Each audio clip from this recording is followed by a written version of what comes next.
So in the last several years, the legislature has debated often on the question of whether and how to increase investment in Minnesota's transportation infrastructure. That's something that's teed up again for the 2016 session. It was work that was left undone last session in 2015. And the discussion amongst legislative leaders and stakeholder groups since the end of last session leading up to the 2016 session has, again, really teed this up for action in 2016. And it's a conversation that we're going to be actively engaged in.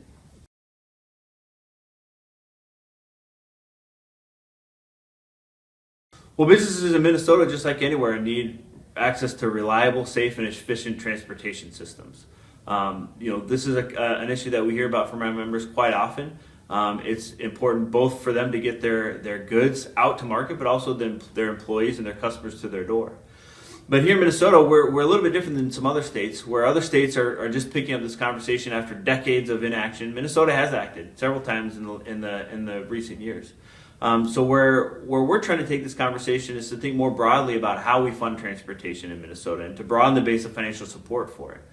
We only recently increased our fuel taxes, and we've seen huge tax increases in other areas that have been a real burden to businesses. So while transportation infrastructure is important, we want to make sure that we're investing in it in a way that doesn't provide a competitive disadvantage to Minnesota businesses. 33 states use the general fund to help finance their system of state roads and bridges. Minnesota doesn't. So we think now is the time to think differently, again, about how we finance transportation in Minnesota.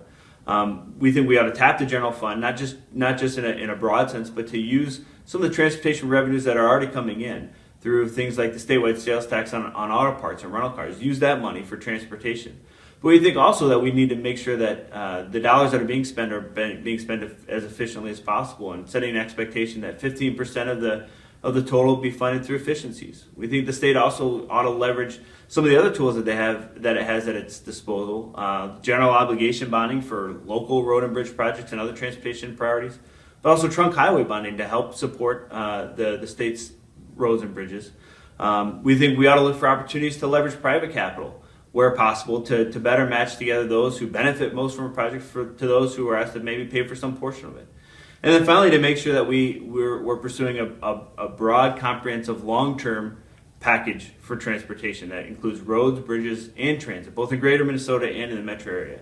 And that last piece, the transit piece, is certainly going to be an important piece of this. Traditionally, these packages haven't come together unless all three legs of those stools have been present and funded in the package. And that's our expectation this time as well. So that's something we're going to be working hard on.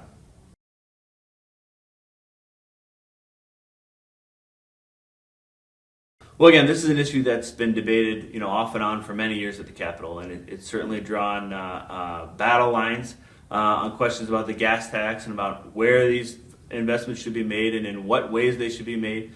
But again, we think that this issue is teed up at a critical time now in 2016. And with the backdrop of a $2 billion surplus on top of a budget that's already set, that's already locked in 5% spending increases for this year and 7% next year, and looks ahead to a structural surplus in the next biennium. And at a time when the state's enjoying record reserves, we think, again, now's the time to think differently about how we fund transportation, and we think there's a real opportunity in 2016.